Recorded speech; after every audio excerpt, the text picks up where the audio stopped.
Hello and welcome back to the Zone Focus channel. Today I wanted to give you guys a quick little insight on what I've been doing over the past couple of weeks. Between Christmas and New Year, New Year being 2020 and Christmas 2019, I had the chance to go home to the U.S., visit my family in Nashville, Tennessee. And before I went back to the U.S. from Japan, I had some time in Tokyo, maybe about 4 hours. And I spent that time in Shinjuku, and I decided to get out and take some pictures. I got video from it, and I'm not gonna talk you guys ear off. We're gonna get right into the video, so let's go.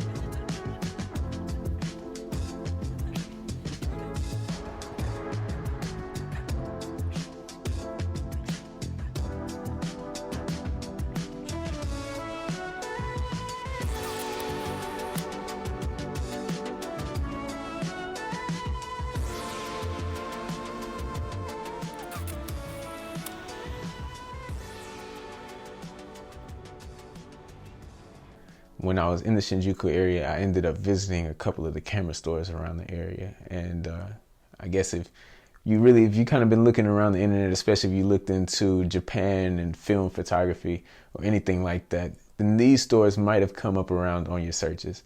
And the first store I had to go to was, of course, Yodobashi. Yodobashi is a big department store, I guess you could say, in Japan. And it's known for just having everything electronic and just a whole lot of random things in general. But this Shinjuku Yodobashi is actually kind of special, I guess, because they have a whole small building that's only for film photography and analog photography related items. So that was my first stop.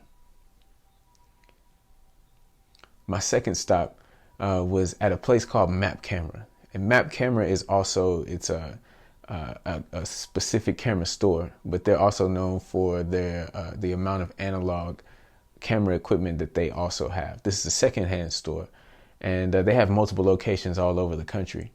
And this Map Camera was the nicest one I've ever seen. If you go down into the bottom of this Map Camera, there was a used section of just all this Leica gear and, you know, Zeiss and everything, Voigtlander, everything. And it was just really nice to see. There's also digital stuff in there as well. So, you know, film or digital, they got it for you. And I got the chance to see a Leica M10 and an M10-P. First time I ever really held one or actually got the chance to shoot it. And I actually recorded the shutter sounds.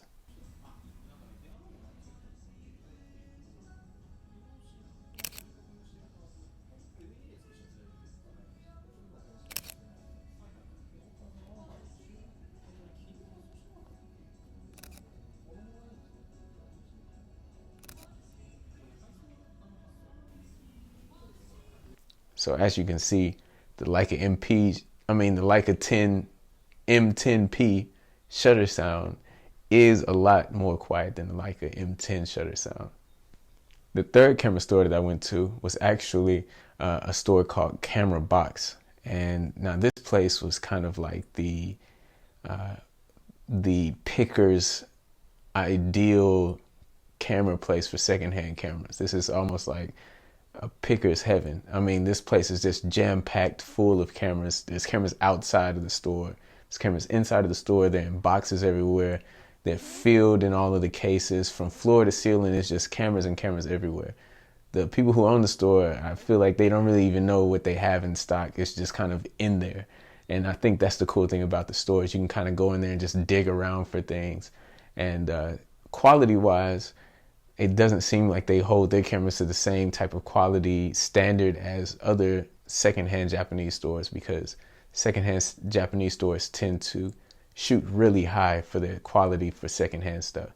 This place seems like real secondhand. Like, yeah, this is secondhand and we're just kind of throwing it over here. And You know, on one hand, if you're looking for quality, there are places to do that, but this place is unique in the fact that, you know, you can find lower priced items just because they're a little more used than what other camera stores might pick up. So after I left Camera Box, I walked around the Shinjuku area for, you know, a little bit longer. I ended up on a rooftop. I don't know how exactly I got on this rooftop. There was stairs. The stairs kept going up and there was nothing that stopped me from getting all the way to the top of the building. So I ended up on the top of the building. It was a nice view to kind of get above Shinjuku and look down on the Shinjuku. And, you know, it really felt weird to get above the chaos and above the sound and look down on everything. So I grabbed a couple photos while I was up there.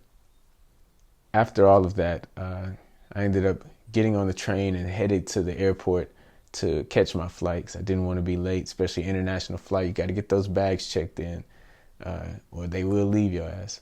So I had to get there on time. And from there, I went home. So that's it. That was my time in Shinjuku. But there is a part 2 to this video because I did leave and I had a little bit of time, but I had a short amount of time, maybe about like an hour and a half on the way back. And it's nighttime. So, oh, it's nighttime. Yeah, it's the night version of the same video. So stick around for that part 2. Thank you guys for watching. As always, if you did enjoy the video, you know, thumbs up that, you know, hit me with a thumbs up. And of course, if you want to see more videos, make sure you subscribe to the channel. Thank you for watching. As always, stay on focus. Peace.